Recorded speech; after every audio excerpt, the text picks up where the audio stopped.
अस्सलाम वालेकुम बेटा। उम्मीद है आप लोग ठीक ठाक होंगे। बेटा, हम लोगों ने एक नई सीरीज शुरू की है जिसमें हम यूएस हिस्ट्री के फ्री लेक्चर्स आपको जो है वो प्रोवाइड करेंगे। और इन लेक्चर्स में ऑब्वियसली सारा सिलेबस या डिटेल्स में तो डिस्कस नहीं हो सकते, बट हम कोशिश करेंगे कि आपको हर टॉपिक का एक इतना ओवरव्यू दे दिया जाए कि आप लोगों को टॉपिक की समझ आ जाए, और आप जो है वो फिर आसानी के साथ किसी बुक से या किसी भी नोट से उसको पढ़ें तो आपको कोई ज़्यादा परेशानी ना उनको समझने में। तो आज हमने जो टॉपिक सिलेक्ट किया है वो है वेस्टवर्ड एक्सपेंशन। बहुत इंपॉर्टेंट टॉपिक है, पास्ट पेपर्स में इसके ऊपर काफी दफा सवाल आ चुका है, और अमेरिकन हिस्ट्री में जो है वो इसका एक खास मकाम है। इस वेस्टवर्ड एक्सपेंशन के कॉन्सेप्ट को समझने से पहले हमें मैनिफेस्ट डेस्टिनी एक कॉन्सेप्ट है, इसको समझने की जरूरत है। मैनिफेस्ट डेस्टिनी बेसिकली बेटा 1800s में अमेरिका के अंदर एक बिलीव था, जिसमें अमेरिकन ये मानते थे कि उनका ये डिवाइन राइट है कि उन्होंने ईस्ट कोस्ट से वेस्ट की तरफ जो है वो मूव करना है। ईस्ट कोस्ट अगर मैं आपको मैप पे दिखाऊं तो ये ईस्ट कोस्ट है, यानी कि ईस्टर्न पार्ट ऑफ अमेरिका, जहां पे जो अटलांटिक ओशन है और इसके सामने, जिसके साथ अटलांटिक ओशन और इसके सामने यूरोप पड़ता है। यहां से अमेरिका का राइट है कि वो वेस्ट की तरफ, पैसिफिक ओशन की तरफ जो है वो मूव करे। लोग ये समझते थे अमेरिका के अंदर कि ये उनका राइट है, उनकी ड्यूटी है कि वो अमेरिकन कल्चर, अमेरिकन वैल्यूज और डेमोक्रेसी के कॉन्सेप्ट को पूरी दुनिया के अंदर जो है वो फैलाएं। तो इस चीज को माइंड में रखते हुए अमेरिका ने जो है वो ये पॉइंट ऑफ व्यू जो है वो, या ये आइडियोलॉजी जो है वो वेस्टवर्ड मैनिफेस्ट डेस्टिनी कहलाती है, और यही मैनिफेस्ट डेस्टिनी जो है वो रीजन बनी वेस्टवर्ड एक्सपेंशन की।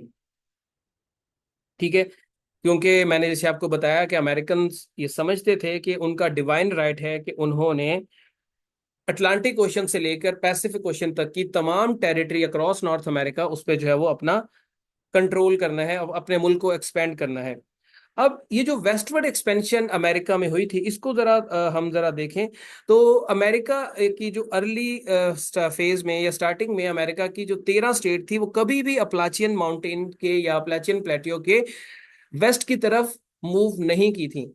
लेकिन जाहिर सी बात है, वक्त के साथ साथ अमेरिका की आबादी भी इंक्रीज होनी थी।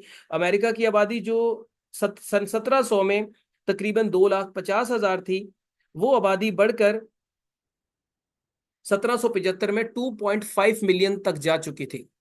1700 में वो आबादी 2,50,000 कॉलोनिस्ट पर जो है वो मौजूद थी, और 1775 में ये आबादी बढ़कर 2.5 मिलियन तक पहुंच चुकी थी। तो इतनी ज्यादा तेजी से आबादी बढ़ रही थी, तो लोगों को जो है वो फिर जाहिर सी बात है वेस्ट की तरफ मूव करना पड़ा। तो अब मैं इसके ऑब्जेक्टिव्स बता दूं कि वेस्ट की तरफ मूव करने के ऑब्जेक्टिव्स कौन कौन से थे।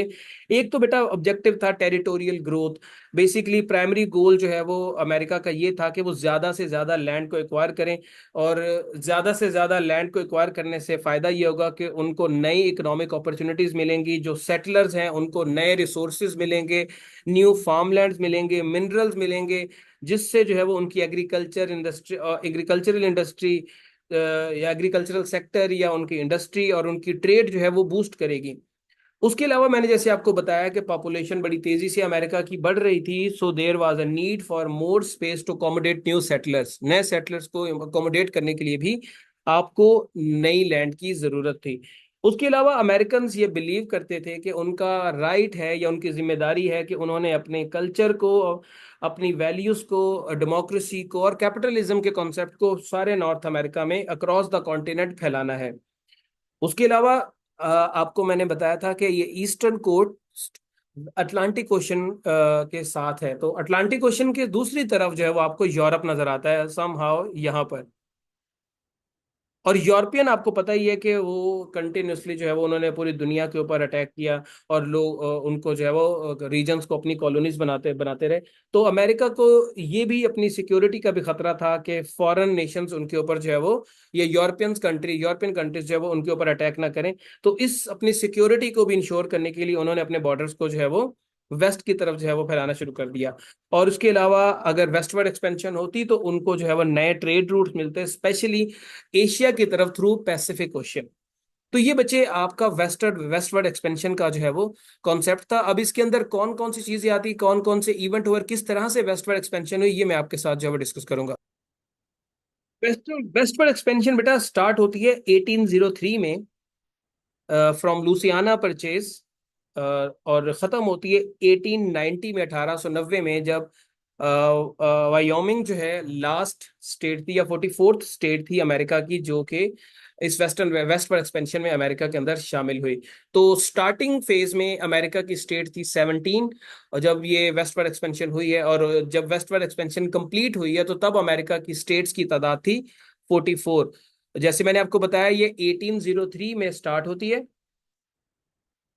और 1890 में जो है वो कंप्लीट हो जाती है। अब इसमें 1803 में क्या हुआ था, 1803 में लुजियाना परचेज जो है हुई थी। अब वो लुजियाना परचेज क्या है वो हम डिस्कस कर लेते हैं। अब बच्चे इसमें जो वेस्टवर्ड एक्सपेंशन है इसमें लुजियाना परचेज एक बड़ा इंपॉर्टेंट इवेंट है।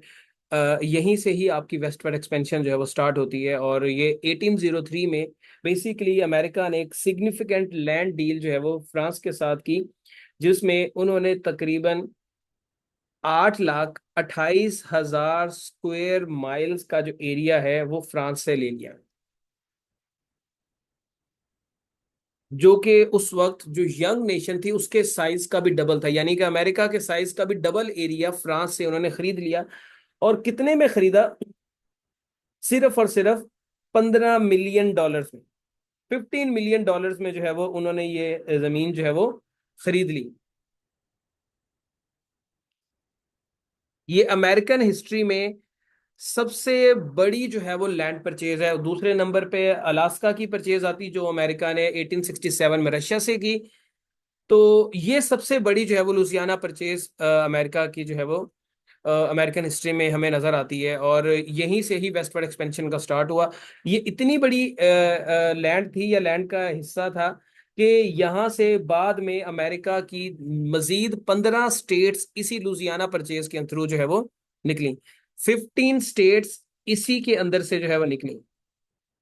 अब इसके एक तरफ ये लुजियाना इतना बड़ा एरिया था, इसकी अगर हम बात करें तो इसके ईस्ट में जो है वो मिसिसिपी रिवर था। इस साइड पर मिसिसिपी रिवर,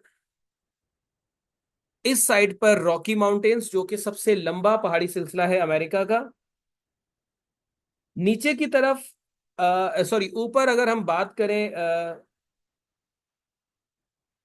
नॉर्थ की, तो नॉर्थ में कैनेडियन बॉर्डर था, ये कनाडा हो गया। और साउथ के अंदर आपको गल्फ ऑफ मैक्सिको नजर आती है, ठीक है। तो ये परचेज थॉमस जेफरसन जो कि अमेरिका के प्रेसिडेंट थे उनके दौर में जो है वो हुई। उस दौर में ये इन्होंने फ्रांस के जो उस वक्त लीडर थे नेपोलियन, उनसे जो है वो ये खरीदी थी। नेपोलियन से इन्होंने राब्ता किया, और इनका इरादा सिर्फ और सिर्फ न्यू ऑरलियन खरीदने का था। लेकिन उस वक्त जो है फ्रांस काफ़ी ज़्यादा फाइनेंशियल इश्यूज का शिकार था। उनको जो है वो काफ़ी ज़्यादा जो है वो माली मुश्किलात पेश आ रही थी, तो उनको पैसे की ज़रूरत थी अपनी जंगों को सपोर्ट करने के लिए। तो उस वक्त फिर ये डील जो है वो साइन हुई, जिसमें अमेरिका का इरादा, जैसे मैंने आपको बताया, कि सिर्फ और सिर्फ न्यू ऑरलियन जो है वो इसको परचेज करने का था। लेकिन उनकी हैरानगी तब हुई जब नेपोलियन जो है वो उनको राजी हो गया ये पूरे का पूरा लुजियाना जो है वो रीजन सेल करने पे। तो अमेरिका ने फिर ये जो है वो $15 मिलियन में खरीदा, यानी कि पर एकड़ 3 सेंट में पड़ा ये अमेरिका को। आजकल अमेरिका में प्रॉपर्टी की वैल्यू इतनी हाई है इस यहाँ पर कि आप जो है वो $15 मिलियन में एक विला नहीं परचेज कर सकते। सही, अच्छा, जिसको विला कहा जाता है। तो ये एक अच्छी खासी जो है वो बड़ी परचेज थी अमेरिकन हिस्ट्री की, और इसने जो है वो अमेरिका को वेस्टवर्ड एक्सपेंशन में जो है वो काफी ज्यादा मदद दी। इससे अमेरिका की, जैसे मैंने आपको बताया, कि 15 न्यू स्टेट्स निकली थी, और ये इन्होंने फ्रांस से ही खरीदा था। और फ्रांस के बेचने की जो वजह थी वो उनके माली मुश्किलात थी, कुछ उन्होंने अपनी जंगों को सपोर्ट करना था। तो इस वजह से जो है वो ये सारी जो है वो परचेज हुई, ये डील जो है वो साइन हुई। तो ये वेस्टवर्ड एक्सपेंशन का जो है वो एक इंपॉर्टेंट इवेंट था जो मैंने आपके साथ डिस्कस किया। इसकी डिटेल तो फिर बहुत सारी वो फिर जब हमारी हमारी रेगुलर क्लासेस जो चलती हैं उसमें हम लोग डिस्कस कर लेंगे, लेकिन यहाँ पर आपको ओवरव्यू बताना मकसद था। एक और चीज भी बेटा, कुछ जो अमेरिकन लीडर्स थे वो इस परचेज के खिलाफ भी थे। उनका मानना ये था कि जो थॉमस जेफरसन ने ओवर स्टेप किया है अपनी अथॉरिटी को, इतनी बड़ी जो है वो लैंड परचेज करके। और उनको इस बात का भी डर था कि इतनी बड़ी लैंड परचेज करने के बाद उन्होंने बिला वजह जो है वो स्पेन के साथ पंगा ले लिया है, या स्पेन के साथ वो लड़ाई में उनकी लड़ाई हो सकती है, उनकी जंग हो सकती है। और कांग्रेस में इसके ऊपर जब रेजोल्यूशन पेश की गई तो उसको तकरीबन ये रेजोल्यूशन ब्लॉक हो गई थी, या ये रेजोल्यूशन जो है वो कैंसिल हो जाती। और ये रेजोल्यूशन माइनर से मार्जिन के साथ जो है वो पास हुई। इसकी फेवर में 59 वोट्स पड़े और इसकी अगेंस्ट 57 वोट्स पड़े। तो उसका मतलब ये था कि वहां पर मिली जुली एक 50-50 वाली बात थी कि कुछ लोग राजी थे और कुछ जो है वो 50% जो है वो इसके अगेंस्ट थे, इस परचेज के। बहरहाल इसने जो है वो अमेरिका को वेस्टवर्ड एक्सपेंशन में काफी ज्यादा जो है वो मदद की। और यहीं से फिर अमेरिकन जो है वो उनका हौसला बढ़ा और उन्होंने मजीद जो है वो वेस्ट को एक्सप्लोर करना शुरू किया। उसके बाद बेटा आ जाता है फ्लोरिडा का अमेरिका के साथ शामिल होना। ये भी वेस्टवर्ड एक्सपेंशन का ही एक पार्ट है। फ्लोरिडा बेसिकली आपको ये नजर आता है यहाँ पर, ये नीचे जो है वो एरिया हाईलाइट किया हुआ है, दिस इज फ्लोरिडा। और इसकी अमेरिका के साथ जो है वो इल्हाक 1819 में हुआ। Basically before it becoming the part of United States, Florida जो है वो उसे स्पेन कंट्रोल करता था। Florida was controlled by Spain. और Spanish had settled in Florida for many years, कई सालों से जो है वो ये फ्लोरिडा के अंदर सेटल थे। लेकिन वक्त के साथ साथ इनका जो कंट्रोल है फ्लोरिडा के ऊपर वो वीक होता जा रहा था। 1819 में यूनाइटेड स्टेट्स और स्पेन के दरमियान एक डील साइन हुई, जिसमें स्पेन जो है वो राजी हो गया कि वो फ्लोरिडा जो है वो यूनाइटेड स्टेट्स को सेल कर देगा। और ये एग्रीमेंट जो है वो एडम ऑनेस्ट ट्रीटी जो है वो क्या इसका नाम बना, एडम ऑनेस्ट ट्रीटी। ये 1919 में 1919 के अंदर जो है वो साइन हुआ। ये जॉन क्विंसी एडम, ये अमेरिकन डिप्लोमेट के नाम पे था, जॉन क्विंसी एडम्स, और लुइस डी ओनेस जो कि एक स्पेनिश मिनिस्टर थे, इन दोनों के दरमियान ये डील हुई। और इसमें $5 मिलियन के अंदर जो है वो, $5 मिलियन के अंदर जो है वो स्पेन ने जो है वो फ्लोरिडा अमेरिका को सेल कर दिया। अब ये अमेरिका के लिए क्यों जो है वो इम्पोर्टेंट था फ्लोरिडा को लेना, उसकी एक वजह तो बेटा सिक्योरिटी थी। अगर मैं आपको बताऊं तो जब फ्लोरिडा में बहुत ज्यादा नेटिव ट्राइब्स रहते थे, और बहुत सारे जो गुलाम थे, जो स्लेव्स थे, वो भी फरार होकर भाग कर उन्होंने फ्लोरिडा में पनाह ले ली थी। और यहाँ पर उनको जो है वो सिक्योरिटी से अपने आप को सेफ महसूस करते थे। अब वो जो नेटिव अमेरिकन्स थे उनके दरमियान और जो सेटलर्स के दरमियान काफी ज्यादा यहाँ पर जो है वो रिसोर्सेज को लेकर लड़ाइयाँ शुरू हो गई, कॉन्फ्लिक्ट शुरू हो गए, और जानी और माली नुकसान जो है वो होना शुरू हो गया। और बहुत सारी जो नेबरिंग स्टेट थी जहां पर जो है वो स्लेव्स को रखना जो है वो लीगल था, उनको डर था कि जो रन अवे स्लेव्स जो है वो फ्लोरिडा में जा रहे हैं, उनको देखा देखी हमारे स्लेव्स जो हैं वो हमारी स्टेट्स के अंदर बगावत ना कर दें। तो इसलिए जरूरी है कि फ्लोरिडा के मामला को जो है वो सही तरीके से डील किया जाए, और वहां पर जो है वो मजीद अमेरिका के किसी स्टेट के अंदर रिवॉल्ट को जो है वो रोकने के लिए इकदाम किए जाए। तो जब यूएस ने इसको खरीदा या स्पेन से, तो उन्होंने क्या किया, उन्होंने वहां पर लॉ एंड ऑर्डर को इम्प्रूव किया।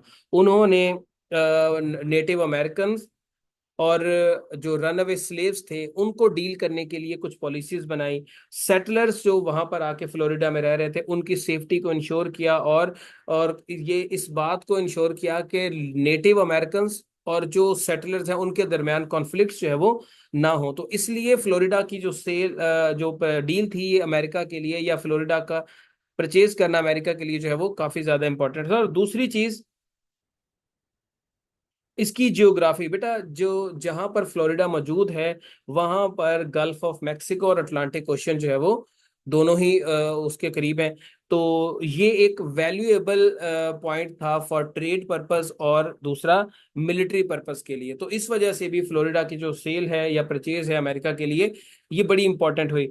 अब ये अमेरिका की टेरिटरी तो 1819 में बन चुकी थी, लेकिन इसको जो है वो स्टेट बनने में ऑफिशियली काफी टाइम लगा। ये तकरीबन 1845 के अंदर, 3 मार्च 1845 में ये अमेरिका की जो है वो स्टेट बनी, और ये अमेरिका की 27th स्टेट बनी। ठीक है, 27वीं स्टेट जो है वो अमेरिका की बनी। तो ये फ्लोरिडा का भी शामिल होना, ये भी वेस्टवर्ड एक्सपेंशन का एक पार्ट है। तो आई होप आप लोगों को समझ आ गया होगा। अब आप लोगों ने ये बताना है कि दुनिया की बेटा सबसे बड़ी जो गल्फ है वो कौन सी है। दुनिया की सबसे बड़ी बे जो है वो बे ऑफ बंगाल है। सबसे बड़ी गल्फ वो कौन सी है और वो कहाँ पर मौजूद है, ये आपने कमेंट सेक्शन के अंदर बताना है। इसके बाद बेटा जो नेक्स्ट इसमें बात आती है वो है जो वेस्टवर्ड एक्सपेंशन को बढ़ावा देती है, या वेस्टवर्ड एक्सपेंशन को जो है एक्सप्लेन करती है कि कैसे हुई। उसमें मैक्सिकन और अमेरिकन वॉर जो कि 1846 से लेकर 1848 तक हुई, उसका भी काफी ज्यादा किरदार है। मैक्सिकन अमेरिकन वॉर मैंने जैसे आपको बताया कि यूनाइटेड स्टेट्स और मैक्सिको के दरमियान 1846 में स्टार्ट हुई और 1848 तक जो है वो खत्म हुई। इस जंग की बेसिक वजह ये थी कि दोनों कंट्रीज जो है वो टेक्सास के ऊपर, टेक्सास जो अमेरिकन स्टेट है उसके ऊपर कंट्रोल जो है वो हासिल करना चाहते थे। अगर हम इस मैप में देखें तो टेक्सास जो है वो 1821 से पहले मैक्सिको का पार्ट था। 1821 में मैक्सिको जो है वो उन्होंने जो है वो सॉरी 1821 तक, 1836 तक जो है वो ये मैक्सिको का पार्ट था। आई एम सो सॉरी, इसको जरा करेक्ट कर लीजिएगा। 1836 तक, मैं इसको कंफ्यूज कर गया था। 1836 एक्चुअली मैंने ये कोई 6 साल के बाद यूएस हिस्ट्री को जो है वो दोबारा से पढ़ाया, तो थोड़ी सी डेट आगे पीछे हो गई है। आई होप अब आपको ज्यादा कंफ्यूजन नहीं होगी। मैक्सिको जो है वो उसने 1821 में स्पेन से जो है वो आज़ादी हासिल की थी, ठीक है, स्पेन से, और इंडिपेंडेंट कंट्री बन गया। लेकिन वक्त गुजरने के साथ साथ जो टेक्सास स्टेट थी या टेक्सास का जो इलाका था उसके अंदर रहने वाले लोग मैक्सिको की गवर्नमेंट से ज्यादा खुश नहीं थे। तो 1836 में उन्होंने डिसाइड किया कि वो जो है वो मैक्सिको से अलहदा होकर अपना एक अलग मुल्क बनाएंगे, जिसको उन्होंने नाम दिया रिपब्लिक ऑफ टेक्सास का, ठीक है, रिपब्लिक ऑफ टेक्सास। और ये रिपब्लिक ऑफ टेक्सास जो है वो फिर इसके बनने में 1836 में एक जंग भी हुई जिसका नाम था द बैटल ऑफ एलमो। एलमो बैटल हुई 1836 में, जिसके बाद जो है वो टेक्सास एक इंडिपेंडेंट कंट्री जो है वो बन गया। और सैम होस्टन ये जो है वो इसके पहले प्रेसिडेंट भी बने, जो टेक्सास के थे। उसके बाद बेटा 1845 आ गया। 1845 में टेक्सास ने फैसला किया कि वो यूनाइटेड स्टेट्स का जो है वो पार्ट बन जाएगा। अगर आप इस मैप में देखें तो आपको ये टेक्सास जो है वो अब यूनाइटेड स्टेट का जो है वो पार्ट नजर आता है। तो ये इन्होंने 1845 में फैसला किया और ये अमेरिका की 28th स्टेट बनी, 28वीं स्टेट जो है वो टेक्सास बना। अब जाहिर सी बात है इस एनेक्सेशन से जो कंट्री खुश नहीं होगा वो मैक्सिको था। मैक्सिको खुश नहीं था क्योंकि मैक्सिको को लगता था कि अभी भी जो टेक्सास है, टेक्सास उन्हीं का हिस्सा है, उन्हीं से ही बिलोंग करता है और उन्हीं के पास वापस जाना चाहिए। ये जिस तरह हम बात करें इसकी, ये पाकिस्तान और अफगानिस्तान के दरमियान जो बॉर्डर है, जिसका नाम देखें जहन से निकल गया, ड्यूरन लाइन। जिस तरह ड्यूरन लाइन का मामला है, सिमिलरली इसमें भी कुछ उसी तरह की चीज थी कि वो उनका मानना ये था मैक्सिको का कि टेक्सास जो है वो उनसे बिलोंग करता है, लेकिन अ, उन्होंने जो इस चीज को पसंद नहीं किया। बहरहाल जो 28th स्टेट अमेरिका की बनी मैक्स टेक्सास, उसको उन्होंने पसंद नहीं किया। अब इन अमेरिका और इनके दरमियान जो कॉन्फ्लिक्ट पैदा हुआ वो बेसिकली इसकी बाउंड्री पे आ गया कि कहाँ तक जो है वो इसका बॉर्डर होगा। अब यहाँ पर अगर हम देखें तो जो मैक्सिको था, मैक्सिको कहता था कि इसका बॉर्डर जो है वो यहाँ तक है, जो कि न्यूसेस रिवर है, न्यूसेस रिवर तक जो है वो टेक्सास का बॉर्डर है। जबकि अमेरिका कहता था कि इसका बॉर्डर जो है वो रियो ग्रांडे रिवर तक जो है वो यहाँ तक इसका बॉर्डर है। यानी कि अमेरिका कहता था कि ये स्टेट जो है वो यहाँ तक टेक्सास जो है वो पड़ती है। जबकि जो मैक्सिको था, मैक्सिको का मानना था कि नहीं, सिर्फ ये इलाका जो है वो टेक्सास बनता है। तो इसके ऊपर फिर जो है वो इन दोनों ममालिक के दरमियान जो है वो जंग शुरू हो गई। उस वक्त अमेरिकन प्रेसिडेंट थे जेम्स के पॉल। जेम्स के पॉल जो है वो उस वक्त वहाँ के प्रेसिडेंट थे अमेरिका के। उन्होंने फिर टेक्सास स्टेट को प्रोटेक्ट करने के लिए, टेक्सास के बॉर्डर्स को प्रोटेक्ट करने के लिए अपनी फौज भेजी। और यूं जो है वो इनकी जंग 1846 में जो है वो स्टार्ट हो गया। अमेरिका ने ऑफिशियली डिक्लेयर कर दिया कि हम जो है वो इनके साथ जंग करेंगे। अब ये जो जंग हुई, तो इस जंग में अमेरिका का पलड़ा जो है वो भारी नजर आया। अमेरिका ने बड़ी तेजी के साथ जो है वो मैक्सिको के कैपिटल मैक्सिको सिटी पे जो है वो कब्जा कर लिया। मैक्सिको का कैपिटल मैक्सिको सिटी है, तो वहां पर कब्जा कर लिया। और फिर मैं जो मैक्सिकन गवर्नमेंट थी, उन्होंने पीस लाने के लिए अमेरिका के साथ एक एग्रीमेंट साइन किया, जिसे ट्रीटी ऑफ ग्वाडेलूप हिडाल्गो जो है वो बोलते हैं। ट्रीटी ऑफ ग्वाडेलूप हिडाल्गो, ये बेसिकली 1848 में जो है वो साइन हुआ। और इसमें जो मैक्सिको था, उसने अमेरिकन क्लेम जो कि था कि मैक्सिको का, सॉरी, टेक्सास का बॉर्डर रियो ग्रांडे रिवर तक है, इसको जो है वो एक्सेप्ट कर लिया। और उन्होंने फिर एक लार्ज पोर्शन ऑफ लैंड जो है वो अमेरिका को सेल कर दिया। टोटल $15 मिलियन के अंदर जो है वो इन्होंने ये लैंड जो है वो सेल की अमेरिका को।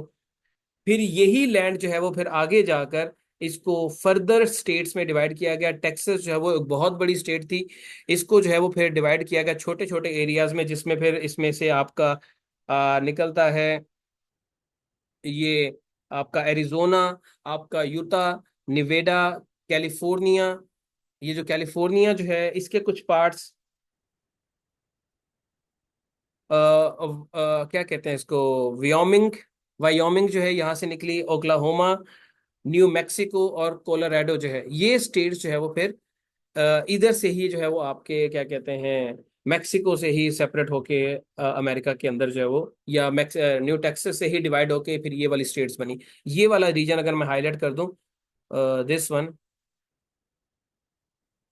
ये इस तरह से, ये रीजन जो है वो ये सारे का सारा टेक्सास से फिर, ये रीजन जो जिसको मैंने रेड सर्कुलेट किया, ये टेक्सास से ब्रेक होके अमेरिकन स्टेट्स में जो है वो कन्वर्ट हुआ। तो यहां तक आप देख लें कि ये जो है वो वेस्टवर्ड एक्सपेंशन का ही पार्ट बन गया। और वेस्टवर्ड एक्सपेंशन में टेक्सास का जो है अमेरिका के साथ शामिल होना, ये एक बहुत बड़ा जो है वो स्टेप था। उसके बाद बेटा द कैलिफोर्निया गोल्ड रश, ये भी एक बहुत इंपॉर्टेंट इवेंट है in westward expansion. California gold rush basically क्या था? California gold rush was a period from 1848 to 1855, जब लोगों ने ये पाया कि कैलिफोर्निया के अंदर, जो कि अमेरिकन स्टेट है, वहां पर जो है वो मैसिव अमाउंट में जो है वो गोल्ड मौजूद है। तो बड़ी तादाद में लोग जो है वो वहाँ कैलिफोर्निया की तरफ जो है वो जाने लगे in just to find gold. तकरीबन 3 लाख के करीब लोग जो है वो पूरी दुनिया से कैलिफोर्निया पहुंचे गोल्ड हासिल करने के लिए। अब गोल्ड कहाँ से मिला था? गोल्ड जो है वो बेटा, सबसे पहले एक शख्स जिसका नाम था जेम्स मार्शल, उसको जो है वो जेम्स मार्शल ने इसको जो है वो डिस्कवर किया था। और कहाँ पे डिस्कवर किया था? सोटर मिल्स नाम की जो है वो एक जगह थी, जो कि कोलोमा टाउन के करीब थी। वहां पर जेम्स जो है वो एक शख्स जॉन सुटर के ये जो लकड़ी चीरने वाली आरा मशीन होती है, इसके बनाने वाली फैक्ट्री में या कंपनी में जो है वो, या क्या कह सकते हैं उसकी, उसके साथ काम करता था, या उसके साथ मिलके जो है वो ये मशीन्स बनाता था। तो उसने नोटिस किया कि गोल्ड फ्लेक्स जो है, शाइनी गोल्ड फ्लेक्स उसे दरिया में नजर आए। तो उसे पता चला कि यार यहाँ तो जो है वो गोल्ड मौजूद है। पहले तो उन्होंने इस बात को सीक्रेट रखने की कोशिश की कि किसी को ना ही पता चले और सारा गोल्ड जो है वो ये खुद ही कमा ले। लेकिन ये बात छुपती तो नहीं थी, और अल्टीमेटली बात जो है वो लोगों तक फैल गई, लोगों तक पहुंच गई, और लोगों ने फिर कैलिफोर्निया की तरफ जो है वो मूव करना शुरू कर दिया। अब गोल्ड रश से पहले अमेरिका, जो कैलिफोर्निया के अंदर तकरीबन 14,000 नॉन नॉन नेटिव जो है वो अमेरिकन रहते थे। और गोल्ड रश के बाद 1848 में जो है वो, या गोल्ड डिस्कवरी के बाद 1848 में 6,000 लोग जो है वो जो है वो कैलिफोर्निया पहुंचे। और 1890 के अंदर, सॉरी 1849 के अंदर, 18 आई एम सॉरी, एक मिनट, उसका कलर चेंज कर दें। 1849 के अंदर तकरीबन 90,000 लोग जो है वो कैलिफोर्निया पहुंचे इन सर्च ऑफ गोल्ड। ये जो 90,000 लोग आए, इन्हें 49ers कहा गया। 49ers इनको इसलिए कहा गया क्योंकि ये 1849 में आए थे, इसलिए इनको 49ers कहा गया। और ये लोग पूरी दुनिया से आए थे, including China, Mexico, Europe and Australia, वहां से लोग जो है वो आए थे। अब शुरू शुरू में जो ये जो गोल्ड सीकर थे, इनको प्रोस्पेक्टर्स भी कहा जाता था। इन्होंने बहुत ज्यादा पैसा जो है वो कमाया, और मतलब जो इनकी नॉर्मल डे की वेजेस थे उससे ये 10 गुना जो है वो ज्यादा कमा रहे थे, 10 टाइम्स मोर देवर अर्निंग। तो अब ये जो सोना निकालने के लिए, सोने को जो है वो हासिल करने के लिए जो मेथड यूज करते थे, that method is known as panning. मैं आपको इमेज भी दिखा देता हूँ। पैनिंग का मेथड यूज होता था, और पैनिंग का मेथड क्या होता है, बिल्कुल इस पिक्चर की तरह, जिसमें आप जो है वो एक पैन होता है, शैलो पैन, जिसके अंदर आप जो है वो जिस तरह हम छानते हैं चीजों को, पानी को ये जो है वो छानते थे, और उसमें से जो गोल्ड है वो, क्योंकि हैवी मटेरियल था, हैवी मटेरियल होने की वजह से वो नीचे बैठ जाता था, और फिर उसको जो है वो ये नीचे से, बॉटम से निकाल लेते थे। तो इस तरीके से जो है वो ये जो लोग थे, पैनिंग की टेक्निक, यहाँ पर मैं क्लियर वर्ड्स में लिख देता हूँ क्योंकि कुछ बच्चों को समझ शायद नहीं आई। पैनिंग की टेक्निक के थ्रू जो है वो उन लोगों ने गोल्ड को हासिल करना शुरू कर दिया। अब माइनर्स को अपने काम को कंप्लीट करने के लिए बहुत सारी चीज़ों की सप्लाई की भी ज़रूरत थी, और जिसमें से सबसे ज़्यादा इम्पोर्टेंट चीज़ थी शॉवल, यानी कि बेलचे की, ताकि वो ज़मीन को खोद सकें, या फिर जो है वो माइनिंग पैन की, फॉर पैनिंग पर्पस। उनको इसके अलावा फूड आइटम्स की भी ज़रूरत थी, like coffee, bacon, sugar, beans, flour, bedding, tent की जरूरत थी, लैंप्स की जरूरत थी, केटल की जरूरत थी। तो वो स्टोर ओनर्स जो ये चीजें बेचते थे, वो इन लोगों से भी ज्यादा अमीर हो गए, क्योंकि वो इन चीजों की, मतलब फॉर एग्जांपल सिर्फ पैन की बात कर ले तो बहुत हाई प्राइसेस चार्ज करते थे, और माइनर्स उसको पे भी करते थे क्योंकि उन्होंने गोल्ड हासिल करना था। तो माइनर्स तो अमीर हुए, वो लोग जिन्होंने ये चीजें सप्लाई करना शुरू की, वो लोग भी अमीर होना शुरू हो गए। तो कुछ लोगों ने गोल्ड रश के लिए अमेरिका में मूवमेंट की, कैलिफोर्निया की तरफ मूवमेंट की, कुछ लोगों ने जो है वो ये स्टोर्स बनाने के लिए जो है वो मूवमेंट की, क्योंकि कारोबारी मौके जो है वो बहुत ज्यादा बढ़ रहे थे। उसके बाद बेटा अमेरिका के अंदर जैसे जैसे जिन एरियाज में कैलिफोर्निया के अंदर गोल्ड डिस्कवर होता था, माइनर्स जो है वो वहां पर जाके अपने कैंप्स लगाते थे, और आहिस्ता आहिस्ता वो जो है वो स्मॉल टाउन्स में जो है वो कन्वर्ट हो जाते थे, और उन स्मॉल टाउन्स को कहा जाता था बूम टाउन्स। वो एरियाज या वो टाउन्स या वो इलाके जहां पर लोग गोल्ड की तलाश में आते थे, और वहां पर अपना कैंप लगाते थे, और आहिस्ता आहिस्ता जो है वो उसकी आबादी बढ़ती जाती थी। तो इसकी अगर हम एग्जांपल्स की बात करें तो सैन फ्रांसिस्को और कोलंबिया जो है वो दो बड़े मशहूर बूम टाउन्स हैं। सैन फ्रांसिस्को जहाँ पे गोल्डन गेट ब्रिज है, और कोलंबिया, ये जो है वो बड़े फेमस आपके जो है वो बूम टाउन्स हैं। और ऐसा भी होता था, कुछ जो सेटलर्स होते थे या कुछ लोग जो गोल्ड की तलाश में आते थे, वो एक इलाके में उन्होंने डेरे लगाए, वहां से गोल्ड निकाला, और जब गोल्ड खत्म हो गया वहां पे, तो वो लोग उस इलाके को छोड़ के चले जाते थे। ऐसा इलाका जो है वो कहलाता था घूस्ट टाउन्स। इनको घूस्ट टाउन कहते थे। वो कुछ इस तरीके के नजर आ जाते थे कि वहां पर ऐसे कोई इंसान रहता नहीं है, बिल्कुल बेआबान और वीरान छोड़ के जो है वो अगले इलाके की तरफ मूव कर जाते थे। तो शुरू शुरू में वही जो टाउन जो जहाँ पे बड़ी लोगों की गहमा गहमी होती थी, फिर वहां पे जो है वो कुछ भी नहीं और वीराना जो है वो होता था। तो एक वेल नोन घोस्ट टाउन जो है वो है बोडे। बोडे जो है वो एक फेम एग्जांपल है कि कैलिफोर्निया के अंदर आता है। ये जो है वो बड़ा फेमस घोस्ट टाउन है, और यहाँ पर अब तो क्या कहते हैं, बड़ी फेमस ये टूरिस्ट अट्रैक्शन भी है। लोग यहाँ पे जो है वो टूरिज्म पर्पज से भी आते हैं। तो ये एक एग्जांपल है घोस्ट टाउन की। तो ये बच्चे गोल्ड रश जो था, इसका भी बड़ा किरदार था किसके अंदर, आपके जो है वो अमेरिका के अंदर वेस्टवर्ड एक्सपेंशन में, और बड़ी तादाद में लोग जो है वो इस तरफ जो है वो मूव करने लगे आपके कैलिफोर्निया की तरफ। तो आई होप आपको ये समझ आ गया होगा। बेटा हमारा पार्ट 1 था। पार्ट 2 की वीडियो जो है वो मैं कल शेयर करूंगा, जिसमें कुछ और रीजन जो है वो डिस्कस करेंगे, और उसके बाद फिर आपको जो है वो कुछ पास पेपर्स के अंदर जो आपको इससे रिलेटेड जो सवालात पूछे जा सकते हैं, वो मैं आपको बताऊंगा कि आपको जो है इसको किस एंगल से तैयार करना चाहिए।